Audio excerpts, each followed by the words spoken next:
Life doesn't change automatically. നമ്മളെല്ലാവരും ജീവിക്കുമ്പോൾ നമ്മുടെ മനസ്സിലൊരു പ്രതീക്ഷയുണ്ട്.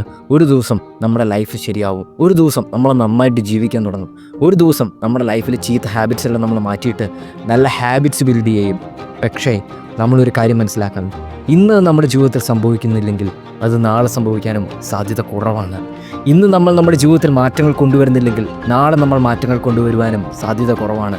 കാരണം നമ്മളത് ഓട്ടോമാറ്റിക്കലി സംഭവിക്കും. അത് ജീവിതം വെറുതെ ഒഴുകിപ്പോകുമ്പോൾ സംഭവിക്കുമെന്ന് പ്രതീക്ഷിച്ചുകൊണ്ടിരിക്കുന്നു. അങ്ങനെ ഒരു ദിവസം വരില്ല, അങ്ങനെ ഒരു കാര്യം സംഭവിക്കില്ല. നമ്മൾ മാറണമെങ്കിൽ നമ്മൾ മനഃപൂർവ്വം മാറണം. We have to consciously make a change. കാരണം നമ്മുടെ ബ്രെയിനിന് ഒരു പ്രത്യേകതയുണ്ട്. മാക്സിമം കാര്യങ്ങൾ ഓട്ടോ പൈലറ്റിൽ ഓടിക്കാൻ, ഓട്ടോമാറ്റിക്കലി ഓടിക്കാനാണ് നമ്മുടെ ബ്രെയിൻ ശ്രമിച്ചുകൊണ്ടിരിക്കുന്നത്. അതായത് മാക്സിമം കാര്യങ്ങളുടെ നിയന്ത്രണം നമ്മുടെ കയ്യിൽ നിന്ന് എടുത്തു മാറ്റി ബ്രെയിൻ അത് തന്നെ ചെയ്യാൻ തുടങ്ങുന്നു. അതുകൊണ്ടാണ് we repeat the same things every single day. So we have to take control if we have to make a change. പക്ഷെ പലപ്പോഴും സംഭവിക്കുന്നത് എന്താണ്, നമ്മൾ പറയും ഇതൊന്നും വലിയ പ്രശ്നമല്ല, ഇതൊക്കെ ശരിയായിക്കോളും. അങ്ങനെ നമ്മളെ ആശ്വസിപ്പിക്കുന്ന ചില മനുഷ്യരുടെ ഇടയിൽ കൊണ്ടുപോയി നമ്മളെ തന്നെ പ്ലേസ് ചെയ്യും. അവർ പറയും ഇങ്ങനെയൊക്കെ ജീവിച്ചാൽ മതി, ഇതൊക്കെ എല്ലാവരുടെയും ജീവിതത്തിലുള്ള പ്രശ്നമല്ലേ. പക്ഷേ നമ്മളൊരു കാര്യം നമ്മളോട് തന്നെ ചോദിക്കണം, നമുക്കെല്ലാവരെയും പോലെ ജീവിച്ചാൽ മതിയോ? There are some uncommon people. അവരുടെ ഇടയിൽ നമ്മൾ ചെന്നുപെട്ടാൽ they will make us uncomfortable. അവർ നമ്മളെ ചലഞ്ച് ചെയ്യും. നമ്മുടെ കംഫർട്ട് സോണിന് പുറത്തിറങ്ങാൻ അവർ നമ്മളെ വെല്ലുവിളിക്കും. നമ്മളിൽ നിന്ന് മീഡിയോക്കറായിട്ടുള്ള ഒരു റിസൾട്ടിനപ്പുറം അവർ ആവശ്യപ്പെടും.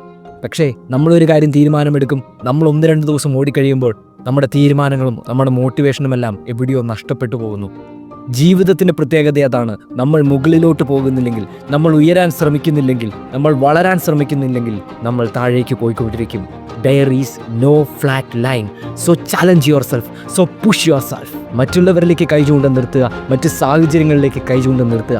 നമ്മുടെ മനസ്സിലേക്ക് നോക്കുക, നമ്മുടെ മൈൻഡ് സെറ്റിലേക്ക് നോക്കുക. അവിടെയാണ് പ്രശ്നം കിടക്കുന്നത്. നമ്മുടെ ഹാബിറ്റ്സ് മാറ്റാൻ തുടങ്ങുക, നമ്മുടെ എൻവയോൺമെൻറ്റിനെ മാറ്റാൻ തുടങ്ങുക. We have to either fight or run away. And we must always choose to fight.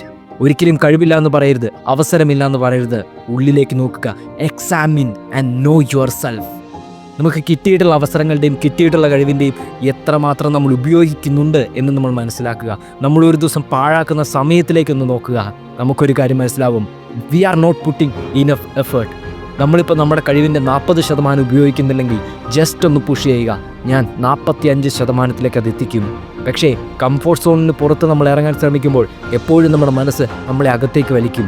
അത് ചെയ്യാതിരിക്കാനായിട്ട് സ്റ്റോപ്പ്, ദിസ് ഈസ് ഇനഫ് എന്ന് പറയും. നോ, നമ്മൾ ആ അൺകംഫർട്ടബിൾ സോണിലേക്ക് ഇറങ്ങണം. അവിടെയാണ് നമ്മുടെ ഗ്രോത്ത് ഇരിക്കുന്നത്. It is always you against you. നമ്മൾ നമുക്കെതിരെ തന്നെയാണ് പോരാടുന്നത്, നമ്മുടെ തന്നെ ലേസിനെസ്സിനെതിരെ, നമ്മുടെ തന്നെ എക്സ്ക്യൂസുകൾക്കെതിരെ. It is always you against you. So stop thinking life will change on its own. ജീവിതം തന്നെ മാറില്ല.